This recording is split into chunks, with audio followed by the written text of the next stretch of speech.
Hello, everyone. Welcome to another episode of Blind Spots. I'm your host, Gail McDonald, today, and I'm really pleased to be here with a neighbor who is very far away.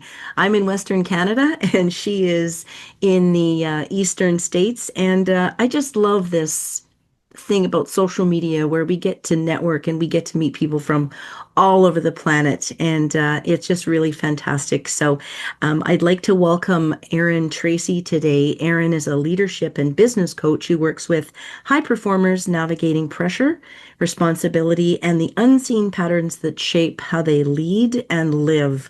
With a background in broadcast news and small business ownership, Erin brings a grounded, real world perspective to conversations about emotional intelligence. Love that one, Erin.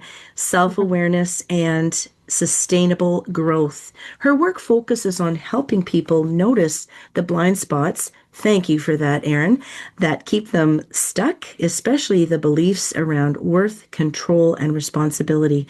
Erin believes clarity begins when we slow down enough to see what has been quietly driving our choices. And Erin and I had a brief meeting before we started recording here about how much noisier the world has actually become. And what does that look like?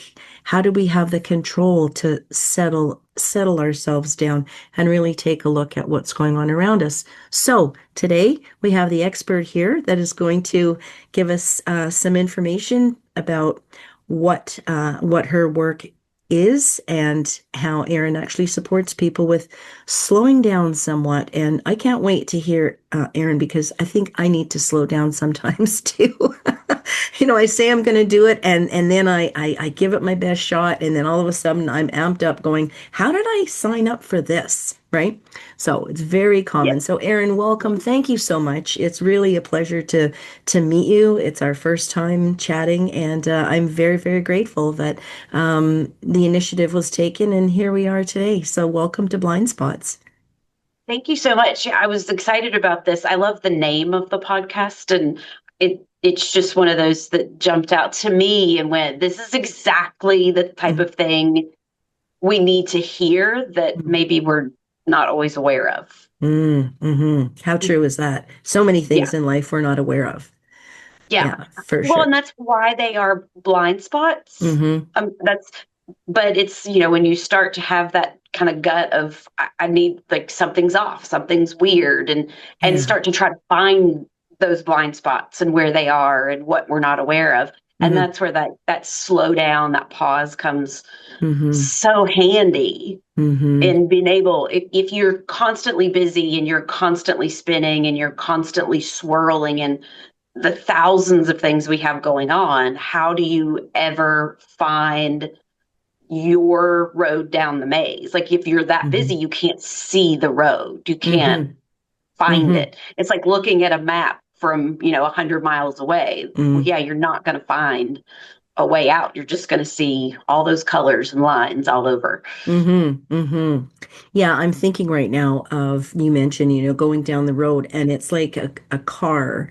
As you get in your car and you start off slowly and then you accelerate, and things just get more muddled as they're flying by you. And it's it's sad in life that sometimes we can't just slow down and Mhm. look at what's going on around us, because to me, that's where the sweetness lies.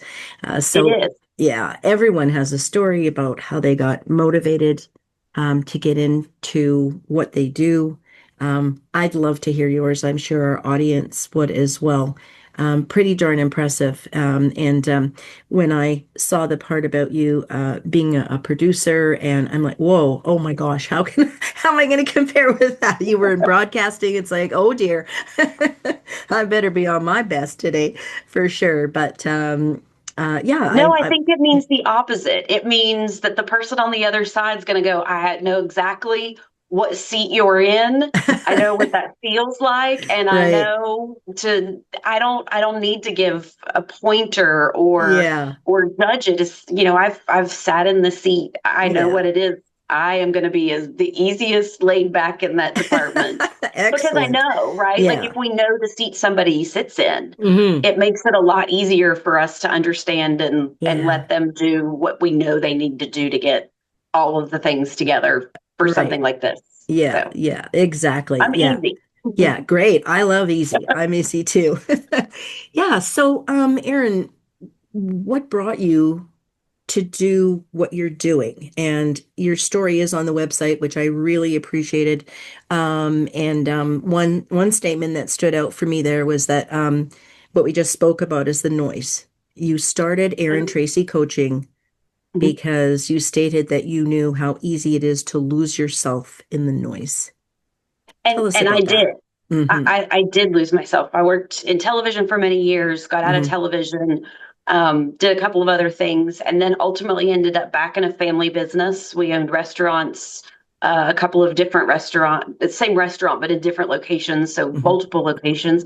And then also worked for the franchise group that we had purchased the restaurants through to train and to work with folks and help other franchisees open new stores. So a lot of training, a lot of coaching on a daily basis is going on Mm-hmm. in that type of atmosphere. You think about restaurants and it's a higher turnover. So you're in constant training mode Mm-hmm. and you're trying to bring a lot of different people along. We had kids from 15 to 50. I shouldn't call a 50-year-old a kid because they're not kids, but we had people, including kids to adults. So you're constantly in training. And then, COVID comes and a whole other level of training and work and stress and multiple locations and busy life. And all of those things happened. And I ignored and I put my blinders up because with those blinders, much like the racehorse with the blinders, it was just keep going forward. Don't pay attention to all this stuff. Just keep going forward. Forward will get you to a finish line because that's the mentality, especially of an athlete. If you keep going forward and you go as fast as you can, there will be a finish line, right? It doesn't work like that in life or in business. That's not a reality. It Mm-hmm. doesn't running faster is there is no finish line and running faster isn't winning anybody any prizes. Mm-hmm. And so my body literally said, we're done, finished. There's no more. If you won't listen to the complete exhaustion, the total brain fog, the pain that you're in on an every single day basis, we're going to, and I say we, I don't know why I call my body a we, but I guess because there's all different parts of the body, is we're going to stop. And so I was actually in our restaurants one day on a cook line working with our folks on a busy restaurant day and, being in that leadership alongside people, not above people. I went to turn and my entire right leg had gone numb. Couldn't feel it, couldn't stand on it, fell right over. Really bad place to fall is on a cook line when you're next to an open grill. Not a great place to fall. And what we later learned was I had multiple compressed discs in my lower back. And because I had continued to work on that concrete floor and ignore it and not go see a doctor, they had compressed so badly it had cut off all the circulation and the nerves to my right leg. That's a really hard way to pause in Mm-hmm. life. Mm-hmm. You're in your 40s, you're not supposed to not be able to stand up. Mm-hmm. That's Mm-hmm. not normal. And That's so a it really wake-up call. forced. That's Mm-hmm. a wake up call. It was my husband, I think, had kind of been in my ear a little bit, like, you're wearing out, you got to slow down, you got to, and you're hearing that and you're like, I just don't have time. I just don't have time. I don't have time to slow down. I'm so busy. I'm so busy. I'm so busy. I'm so busy. And so I couldn't hear it. The blinders were on, the blind spots were everywhere. I just kept, right? Like we talk about, I can handle it. It's fine. I'll just be fine. And especially as women, we say it so often, it's fine. I can handle it. I can take the next thing. I did learn I have a really high pain tolerance because I was doing multiple compressed discs on Tylenol and Advil. That was it. So high threshold to pain, high tolerance. And I'd been in a lot of stressful jobs, working in television and covering huge news stories and very important, very busy type of things and crazy schedules. I knew what high stress, high pace was. It Mm-hmm. was none of those things, or maybe it was the culmination of all of those things. But it really forced me to pause. I couldn't get up and go to the store. It was my right leg. I was afraid to push the gas pedal some days. Like, if I lose circulation, how do I hit the brake? you know? So you start to go through the physical therapy and the chirotherapy and the doctors and the testing and trying to figure out what all of this was. And in that, it forced a pause. My body said, tired, must rest, will not function until you pay attention to us. You can no longer ignore all of these things going on. Mm-hmm. Um, you know, I'm not somebody who got sick a lot. I got sick all the time. I was constantly in sick. I was constantly in what I thought were little things. It's a little cold, but it would a cold that lasts 6 months, or it was a cold that would shut me down and take me out for 24 hours to where I couldn't sit up in bed. You're like, it's a cold. But it was just my immune system and my body was so weak and so tired and so worn out. I couldn't do those basic things that I thought. And we think it's normal, right? We think everybody gets a cold, everybody has back pain. Everybody has a headache sometimes. It's something we all go through. It's when all of those things are starting to build up that that's when we need especially to pause and go, wait, there's more than just the simple thing I can justify, especially if it keeps happening over and over and over and over, and you can't seem to get out of those cycles. That's really when the world is telling you, the blind spots are like flashing at you like a lighthouse almost, right? It keeps coming back around over and over, and the lighthouse is telling you, Mm. warning, warning, but maybe we're not attuned to listening to those Mm-hmm. moments. Mm-hmm. And so that's really important. And that's where that blind spot came for me. Mm-hmm. And that was a big Um, blind spot for sure. that was that was a big blind spot. I mean, Yeah. who knew? I'm a former athlete. I grew up in sports that probably had some to do with some of the badness. Mm-hmm. Um, I always an outdoor venture. I still get out and do a lot. So it was really abnormal to go, wait, I'm in my 40s and I'm talking about, you know, back fusion surgery. It's not a conversation I want to have at 40. Mm-hmm. Yeah.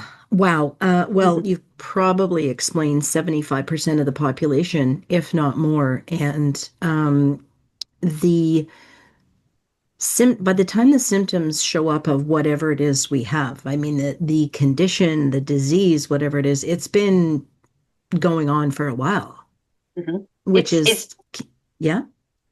now I can look back and go, it wasn't 6 months of this. It wasn't, it's like, oh, I can trace this back. This is when this started. This is when that, and start to see where those different moments hit of where, okay, this is where this started, Mm-hmm. even further back than, and then you start to go, oh, I built all of these things and look at this giant wall over a few years, probably, Mm-hmm. that was like, well, no wonder I was, I'm jumping over a mountain of blind spots, not a speed bump. Mm-hmm. Speed bumps we can manage in Yeah. those. And if we can help people, and by telling my story and what happened, tell other people, like, fix it at a speed bump. Don't fix it and stuck on a couch, because Yeah. even today I have a special funky chair and I'll Mm-hmm. spin it around so I can sit in different positions because I still have the back issues. I just know how to manage them now and Mm-hmm. care for them. But at that point, I sitting hurt so badly because it just kept compressing those discs. So I'm laying on my side in on a couch or in a bed, or and then getting up and walking small laps to help stretch. That's Mm-hmm. that's not a fun way to spend days on end at Mm-hmm. all. Mm-hmm. So Mm-hmm. So for someone who was go, go, go, and you're a former athlete, you downhill skied, is that what? mhm, Yeah. yep, And yeah, if there's anything, I mean, I've been watching the Olympics and I'm like, no thanks, right? Anything with speed where I have nothing to hold on to, love or it. I'm not, yeah.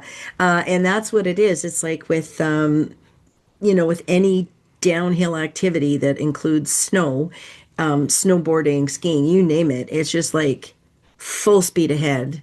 Full speed ahead. And, I hear, especially like with the Olympics this week, like you Yeah. said, so many people are like, well, that's crazy. I can't believe that you'd go 80 miles an hour down a hill with two sticks on your feet. Oh, that's crazy. I can't believe you'd get into like, a half pipe and flip off the side of the thing. And it's like, it does take a certain mentality. And I certainly have the mentality to go, 80 degrees down a hill, kind of fun. I got to tell you. Yeah. It's fun. It's exhilarating. It's thrilling. But we also you work to get there. We didn't just walk outside the door one day and go, Right. I know how to go 80 miles an hour down a hill. I Yeah. know how to do Yeah. it. That didn't come the desire to want to try it is Mm. the thing that's in you. Like you Mhm. have to be a person who's like, this sounds like something I want to do. But Yeah. you don't just turn around and go, okay, now just go Yeah. enjoy. You worked at that, you trained at that, you did a lot of workouts both at the gym but on the mountain. You learned and you built your technique, you built your skill, you got to the point where it's like, okay, now you're at a level where you can go and try this speed, which still wasn't 80 miles an hour when you first started doing it, right? It didn't happen because you just poof wanted to, this magic. Hmm. You had the first part in you and then you built up to that. Hmm. And the same thing kind of happens with that blind spot. I didn't just, it wasn't always there. It wasn't always in my life, right? Hmm. I built up to all of the things that got me to the stop. But you have to have some adventure and going Hmm. 80 miles an hour down a hill. Fun, but you got to be a little nutty to do it. Yeah, yeah, yeah, exactly. And as you're speaking of building up to it, you just don't strap on skis and say, "Okay, I'm going to do this now." There's a way, there's a strategy, there's lessons, there's practice, practice, practice. Mhm. Speaking of practice, and I don't, yeah, here it is. Practice only makes perfect if If you you practice practice perfectly. perfectly. Yeah, I Yeah. had a coach who would say that all the time, Uh-huh. all the time. And so how Practice does only that, makes perfect yeah, if you practice perfectly. And then yeah. he'd laugh and say, and nobody's perfect. So, Oh boy. So that's yeah, kind of the clincher in that, like that kind of um I didn't know there was like that part of it. It's like and nobody's yeah, perfect. So and nobody's perfect. yeah. So then how do you okay, so how do you practice perfectly if nobody's perfect then? So the theory that he would use in the example, and we can kind of use some of what's happened at the Olympics that we've seen, Hmm. practice doesn't make perfect. Hmm. It practice doesn't make perfect unless you practice perfectly. Hmm. Practice builds the skill. So, like a lot of people maybe identify maybe more with ice skating, whether Hmm. you're a winter person, but that's the one that's out there. So Hmm. we see these athletes do these jumps, and then you see maybe they're wobbly in a jump or in a specific skill, but they can bring it back and still make it work. And Okay. so practice making perfectly isn't going to make you perfect. It doesn't mean that you're never going to make a mistake. It Yeah. doesn't mean that you aren't going to hit a speed bump. You're not going to hit a chunk of ice that's on the ice rink. You're not Hmm. you're not going to hit a gate if you're Lindsey Vaughn and catch your arm, right? Hmm. Like it doesn't take out all of the elements Hmm. because there's no way to do that. The Hmm. point of all of the practicing or the point of kind of building these different habits that you want to build into your life is that by doing them and building the habit, when you do get to the speed bump or the gate in the way or a piece of the ice that's messed up or you hit the blade wrong when you were going up for your spin and on your triple axle, it means that you and your body know how to handle the pressure of those moments to try to recover from them in whatever way that you recover from them. That's the point. You're never going to have the perfect run. You're never going to have the perfect day. None of those things are possible. It's by learning and doing on repeat that we create the ability to manage those problem moments. And however, sometimes even if you try to recover, you still fall. But that doesn't mean you didn't fall and get back up, whether you got back up in the moment or you got back up next week or you got back up and still functioned, 2 years later. It's that you did that and you've understood how to do it because you knew so inherently well what you're supposed to do when you're going down the mountain at 80 miles an hour. My body knows what to do to prevent as much as possible. It doesn't mean it can't prevent everything. I I think love I that. explained that.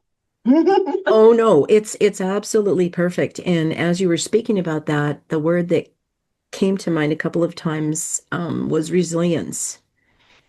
Yeah, Things it's a like re resilience. yeah, for sure. And that fact about, as long as you get up, like you try and recover, and then maybe you Mhm. don't fully recover, like your example of figure skating. I love that one. Um, but it's about the comeback. Yeah, And that's the physicality of it. And then also too in your work, uh, you use emotional intelligence. Or yeah, that's one of the things that you've listed on your or have on your website. And so there's the physical aspect of it, but as an athlete, because like I think once an athlete, always an athlete. You did it, you earned the stripes, you did the hard work, and you're an athlete. That's it. Right? I wish I could say I'm an athlete, but I'm not, and that's okay. Um, so but I think, uh, and I would tell a lot of people that I would use a lot of examples in the restaurant. yeah, I'm a sports girl, like I'm a former athlete, but also a yeah, sports girl all the way right, around.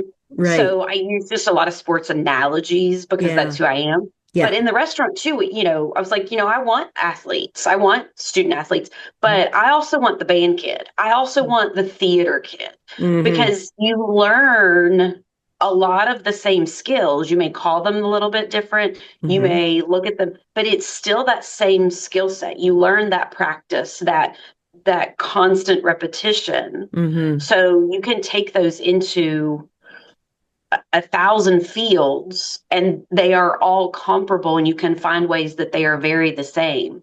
I mm-hmm. would love a band kid of like make sure all the tables and chairs are lined up. A band kid can do that like nobody else can do Love because they it. understand the lines and the formations. Yeah. I'm like, just make it look nice. They're like, got it. I'm on it. Yeah. Yes. Yeah, that's a great analogy. I so love that.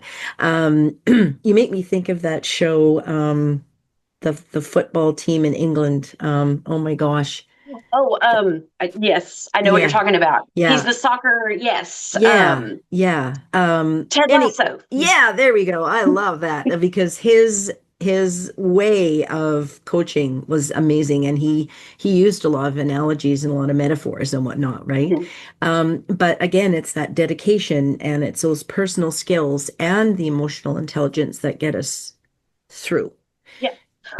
And That, if you were to speak to a group of folks in a corporation that you're working with, um, what would you share with them about the importance of the self-regulation and the thought management and what it takes to get up again and again and again? Because if that time you get up, or if that you call that time the last time you're going to fall, you're done. yeah. Because if you're still doing the thing, no matter what it is, skating or playing a tuba, so you hit a wrong note, who cares? Like Who you will cares? then pay more Yeah. attention. So what would be your message to people about the emotional part of it and really that stickability, that like, do you feel that's something that maybe is more natural for some folks, or what could you tell us about that? I think some people naturally come to emotional intelligence, and I don't know why. Hmm. But I mean, I think it's any of us. Some of us are better at understanding our emotions. Some of us are better at understanding math. I don't Mm, understand math. Like, hmm. and I come from a family of engineers, lots of engineers and math people. So I'm the weirdo that went to journalism school, and I can go back like 8 generations of engineers on one side Hmm. of my brain. Like I do Wow, not have that that's a lot ability. of engineers. It's a lot of engineers. Yeah. lots of engineers, that's not me. But that doesn't mean I can't understand math or I can't understand engineering. I just have to approach it differently than they Mhm. do. Right. And the same thing can be said in the reverse. An engineer doesn't have to call it emotional intelligence. We just need to change the language so that it's in an engineer language that they understand. So if we started Mhm. to talk about, emotional intelligence to an engineer, we can use some of those engineering terms that, the pressure build on the infrastructure at the wedge. I don't know engineering. I'm just coming up with words that I know are things I hear when they talk about things and I go, oh, okay, whatever.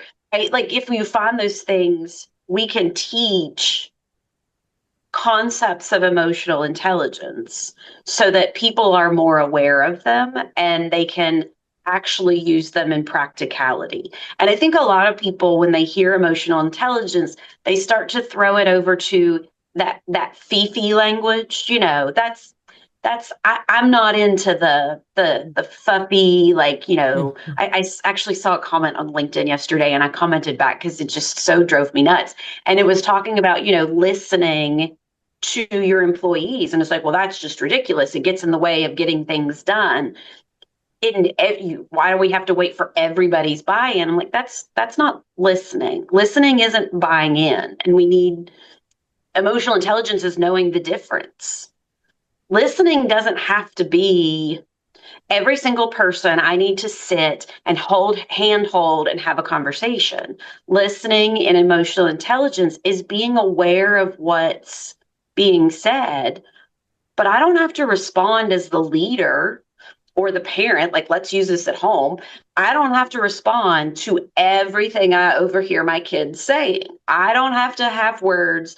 I need to listen. And sometimes I need to keep my mouth shut so that I can keep hearing whatever it is, because I want to bank that information, not in a negative way, right? Like, I don't want to bank it so I can use it against them. I want to bank it to have a basis of knowledge. It Mhm. was always great. I listened to my kids a lot. I got them to talk a lot, which was nice. And I thought it was just this brilliant idea when they were really young. And then they got older and, we hit middle school and I'd hear them talking about things and you just go, oh, and then we hit high school and now we're in college or the older ones are out of college. And I laugh and I'm like, sometimes I'm really, really grateful because there were so many things I knew. I knew which friends were doing things that I didn't necessarily want my kids to do, Mhm. but I'm not going to use it against the kid. I'm just going to store it up here. Mhm. So when my kid goes out to do something with that particular kid, I'm a little more aware. I need a little more detail. I want a little more information on what we're doing, what the plan is, all of those things. My kid doesn't need to know why I ask more questions over here with Mhm. this person than with Mhm. that person. I Mhm. need that information. That's emotional intelligence of regulating even what information I use, Mhm. right? To be able, but it helps me to build how do I deal with this person versus that person? I hate to say deal with, but how do I work with this person versus work with that person?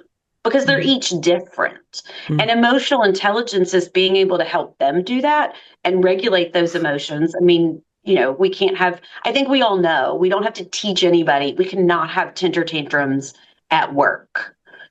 Screaming at work, throwing things at work. I would hope we don't have to tell people that they shouldn't do that. I kind of assume that base of knowledge, but sometimes it's even the complaining at work or those different things or talking about every single issue, right? Mhm. Emotional intelligence. I'm going to listen and take it in, but I'm not going to respond. I'm not going to react. I'm not going Mhm. to show what those different things are. Or sometimes it's that has nothing to do with me. Mhm. So I'm not even going to live in the world of whatever that thing is that's at your work. And I think you start to find that you don't bring as much of it home.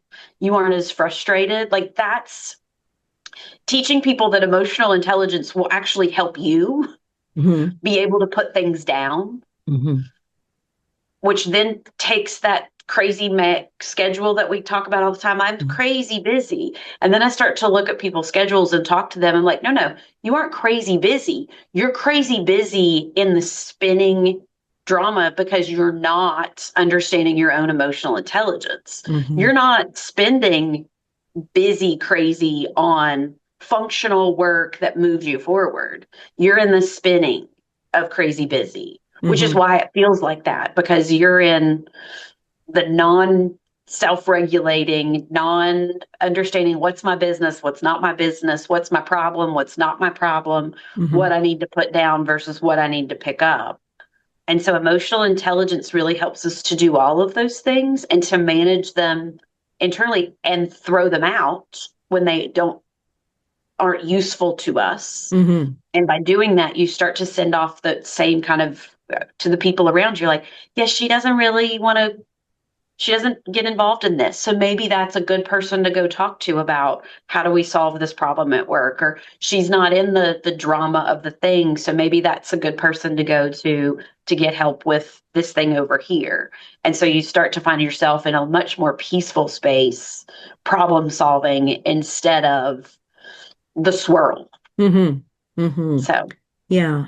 And people swirl for all kinds of reasons. All kinds of reasons. Yeah.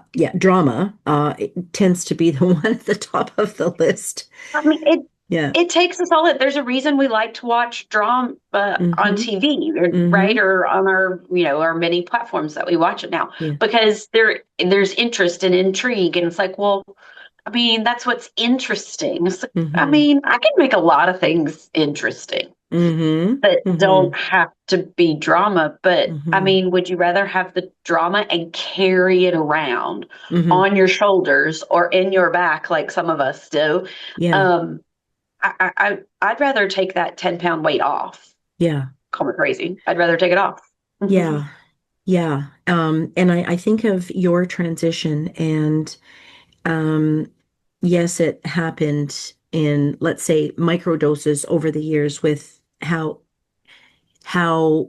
you like the activities that you did that made your body start to break down over time. And sometimes when we have something happen to us that is gradual. I mean, it is always gradual, but let me rephrase that. So until something appears, we've not really noticed much, as you said earlier.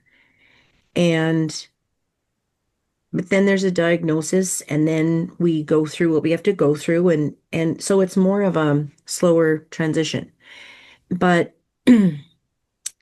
with you, your leg just went, bye. I am done. I'm not gonna, not gonna step on the brake for you. So you probably shouldn't drive because I'm not gonna help you with that right now. And for someone who does have that drive and that go, get it done, what was that like for you to have to come to a screeching halt with very little notice? Like, how did you incredibly uncomfortable. It's incredibly humbling. Because, I mean, if you can't, and I've never been told, my theory, and I still do this, my husband laughs, he'll be like, I said no, and I'll just literally laugh because he knows I don't understand the word. You told me no, that just means I'm gonna go do it. Yeah, it means yes. Harder. Yes, like it's not no happening. Means yes. No means let me show you how that's what no means. No means I laugh and I'm going to show you why you are going to say yes from now on. And so for somebody who has that kind of mentality, like I'm one of the most competitive people. I make Christmas competitive in my house. There are no free gifts. You have to compete and entertain me to get presents. My kids think it's hilarious. But when you have grown kids, we don't have little people running down the steps. So I made Christmas competitive. We had Christmas Olympics. We now do it every year with my adult children. So, I mean, love it. I am competitive.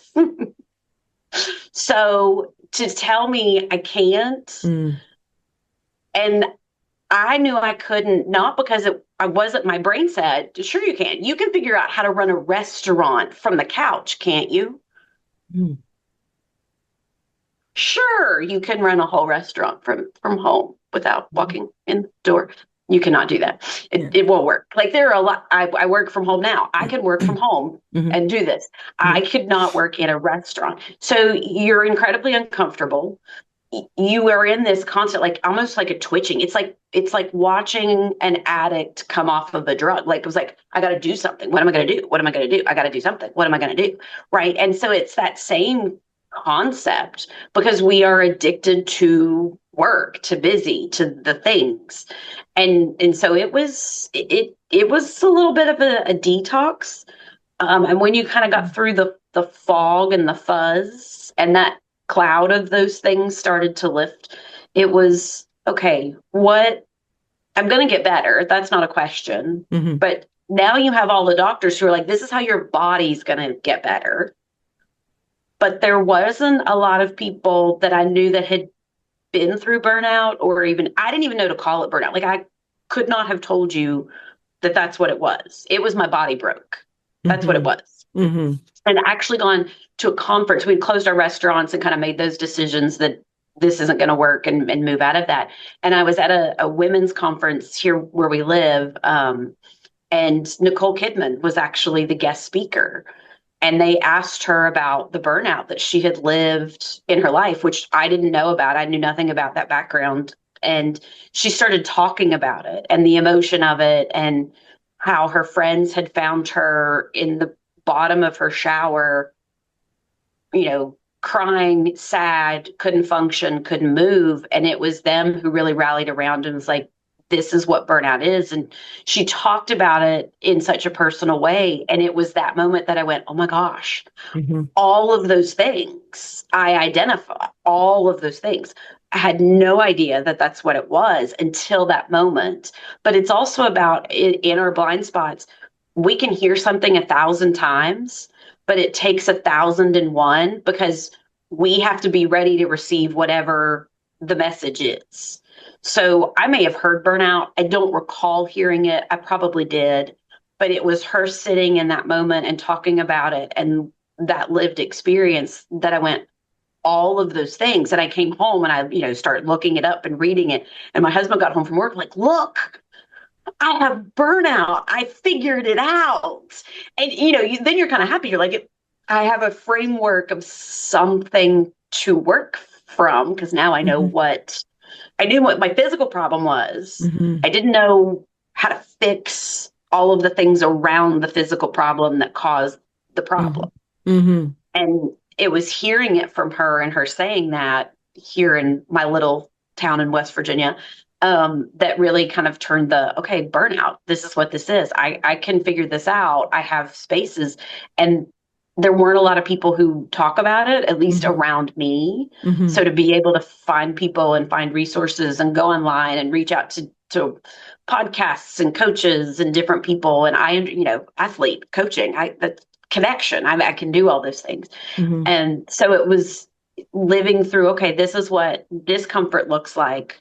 How do I build myself after the healing of the body? How do I build myself into safe spaces so I don't end up back here?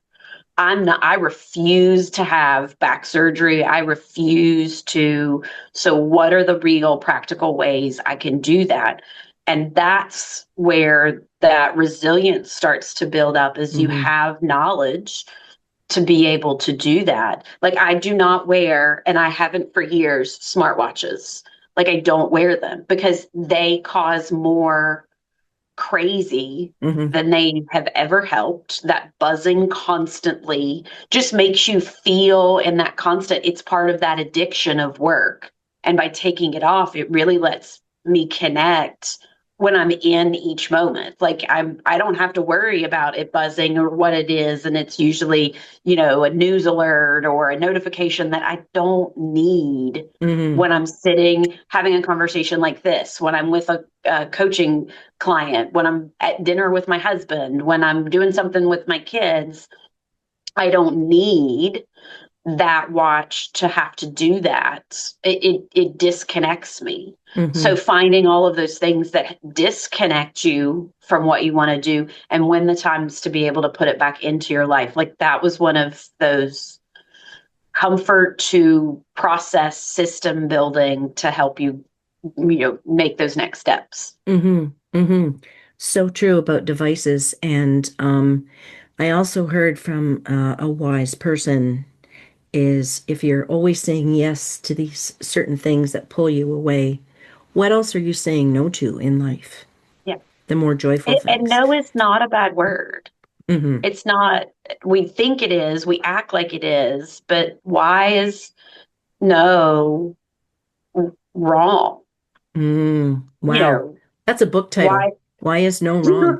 For sure. why is it wrong to Yeah. say no? I Yeah. that this is not, Mm-hmm. ask me next year. I don't Yeah. know where I'll be next year, but right now, no Yeah. is where I need to be, Yeah. and understand that. And Yeah. you don't need to feel guilty about, this group reached out and wanted such and such. Well, that I appreciate that. Here's Mm-hmm. somebody's name. I'll give you a Yeah. name of somebody else I know. But Yeah. no is, it's mandatory. Mm-hmm. Is Yeah. that it? No is mandatory. We Yeah. have to learn to say it. Yeah. Mandatory for our sanity. Mm-hmm. And in some of the work I've done with folks over time, and you've probably heard this as well, Erin, talking about the whole concept of saying no and the guilt that happens. But what does that come from? And if we circle back to emotional intelligence, Mm-hmm. it's the that need, if I say no, like what will people think? Yes, it And is that people mm-hmm, please, isn't mm-hmm, it? mm-hmm. So much so. Yeah, yeah, and that desire to be liked and accepted. And it's like, well, if people are only liking you because of what you do for them, I'm just gonna find me some new friends somewhere Mm-hmm. else. Somewhere else. Um, Well, and then if you go take that back to the emotional intelligence aspect, mhm. if you say yes, but you only are able to give 5%, Yeah, or you're not able to follow through, or you're not yeah, able to actually, then yes, actually hurt you more mm-hmm, in the long run, because mm-hmm, now people don't trust you because you said yes and then you didn't do it, or you said yes and then whatever it was crashed and burned because you only did it, at 5% or 10% or whatever. yeah, Now you've built a bigger hole for yourself, or a bigger yeah, speed bump, or a bigger wall, however you want to see that. So mm-hmm, it's that emotional intelligence to know I am at capacity, or say, I don't have time to do a lot of this. If mm-hmm, there's a specific task mm-hmm, that you might need, you can reach back out and I mm-hmm, might be able to help with that. But no, I can't be all of this or commit to this mm-hmm. amount of time, if that makes you feel a little bit better about it. But emotional intelligence is knowing which of these two things, if that's the option, if it's yes or no, if Mm-hmm. those are our only two options, our only two choices, Mm-hmm. did saying yes actually be any better than the no? Mm-hmm. And Mm-hmm. emotional intelligence is knowing where that line is for you and where you are Yeah. and what it is. So, Mm-hmm. Yeah, that's self-awareness. And also you mentioned assertiveness to mhm. to say the no. Yeah. Yeah, yeah. Um, so getting close to wrapping here, Erin, I have one last question for you, Yeah. and I would just like to know, and I'm sure our audience is interested as well, how you are now. Because I don't know if we've kind of touched on time frames, Yeah. like how have things changed for you? And So it's been about little over, just over 2 years okay. since, kind of the day of numbness, Mm, I'll call mm, it. mm, It's been just over 2 years. And mm, again, worked through a lot of the medical stuff. I mm, know how to help my back. I'm actually mm. going to be going to Cairo to sit on a traction bed and separate those compressed Oh, discs. that feels so good. I've had It's that so and nice. that feels amazing. I didn't want to Yes. get up. Yeah. Yeah. say it's really nice. And then you kind of get home and like, look, I'm an inch taller. Ha, ha, ha. When you're Yeah. only 5'2", you want that inch. It means everything. Yeah. So just being able to maintain, like that's part of my system. That's Hmm. part of what I need to be able to keep my back where I need it to be to do the things I want to do. But then also little things like, like taking that smartwatch off was like, I don't wear one. I Hmm. don't own one. Don't buy me one. Hmm. It's not a gift. It's a crutch, and it Right. actually hurts us.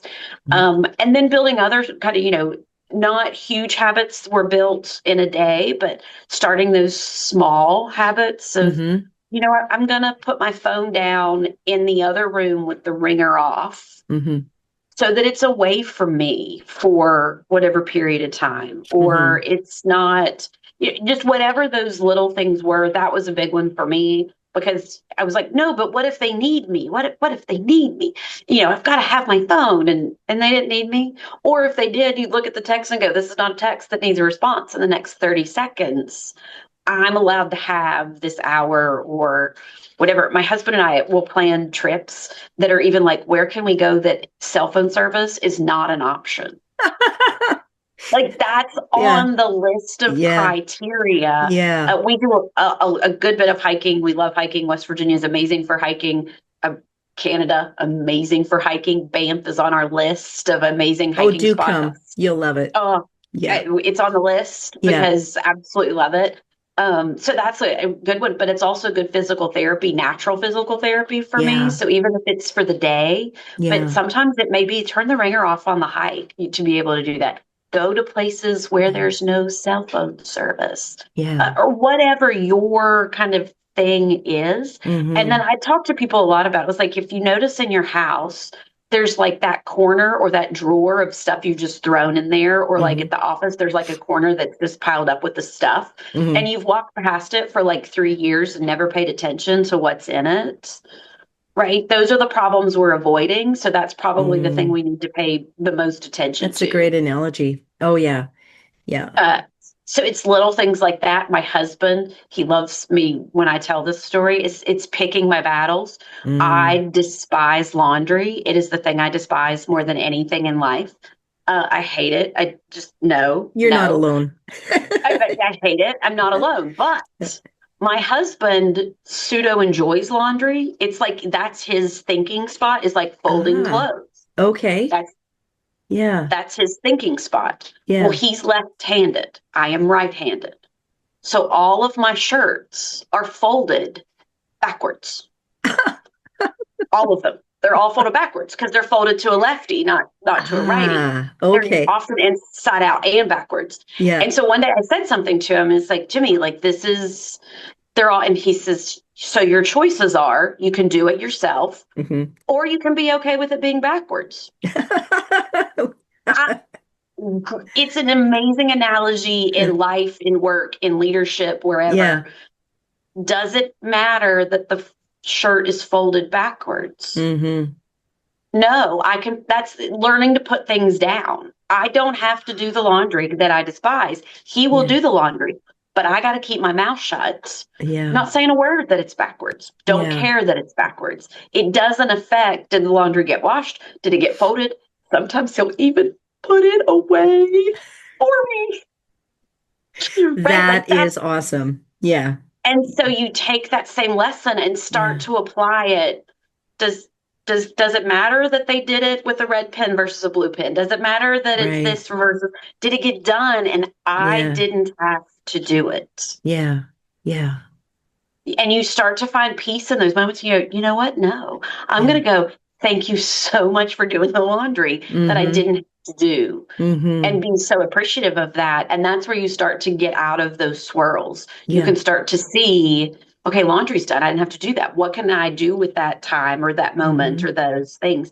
So Hmm. those building those things and having those aha moments, even in the small stuff that you Hmm. can then apply to every day. So every day it's, wait, I didn't have to do that. Cool. Somebody else can do it. It got done.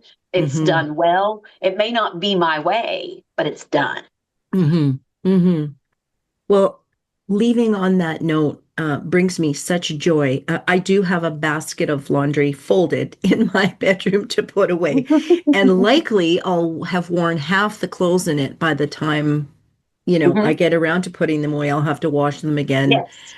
Yeah, if I was like super rich, I would just throw clothes out after or give them away after I've worn Yeah, them. give But me yeah, somebody. Yeah. yeah, exactly. But Erin, thank you so much. And even though you spoke of an example such as laundry, like that is a great message. And I'm picturing you from, before and then after what happened and that transition that had to take place. And I'm sure you still have days as we all do because we're Yeah. human, but I'm going to make a safe assumption that you navigate that with resilience, with reality, and no regret. It's like Mhm. this is what I am faced with now.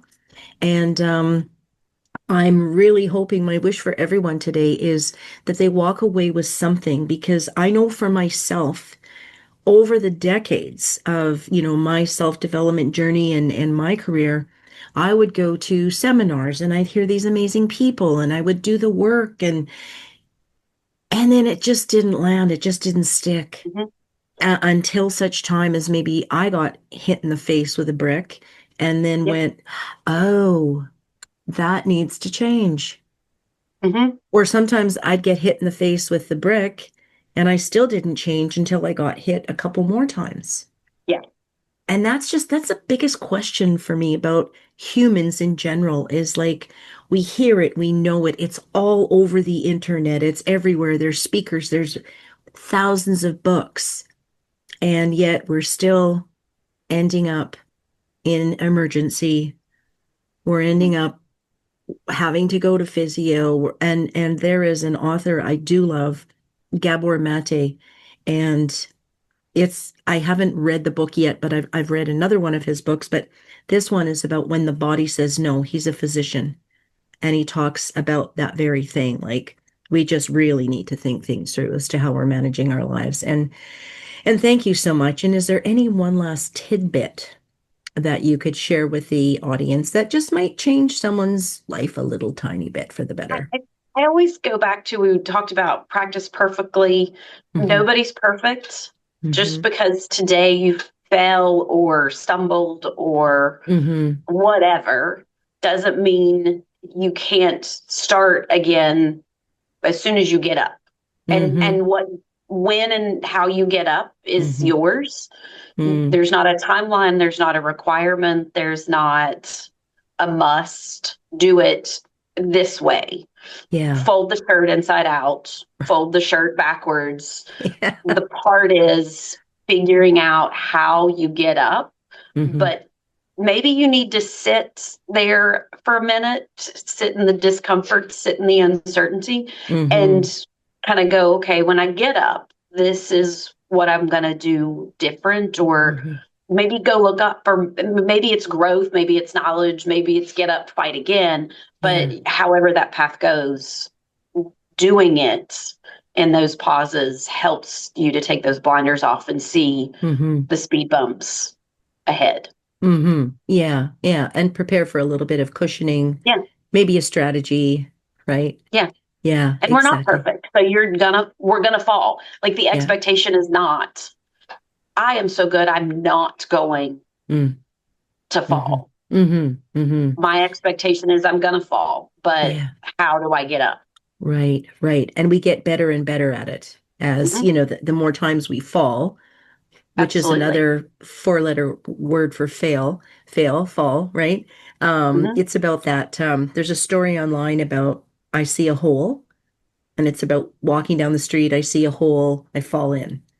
And then Yeah. I'm walking down the street, I see the same hole, I walk around it. And then it just keeps going until it's like, Yeah. I'm not going down that street anymore. Right? Because And sometimes we have to go down the street a few times, we right? do absolutely 100%. And what I'm taking away is the 1001 and first time, I guess, if Yeah. that's proper English. So, because that's sometimes what it takes is trying and trying and trying, and then and then it's at where's our breaking point? Where's our aha moment where we go, yeah, I'm 60 whatever years old. Maybe I shouldn't go down the hill at 90 miles an hour. You know, I little mean, tricky. Yeah. pretty fun. Yeah, exactly. Maybe not 90, maybe 65. 65 would work. Yeah. Yeah. I'd Let's do it need at bubble 65. wrap, but yeah, for sure. Yeah. So thank you so much, Erin.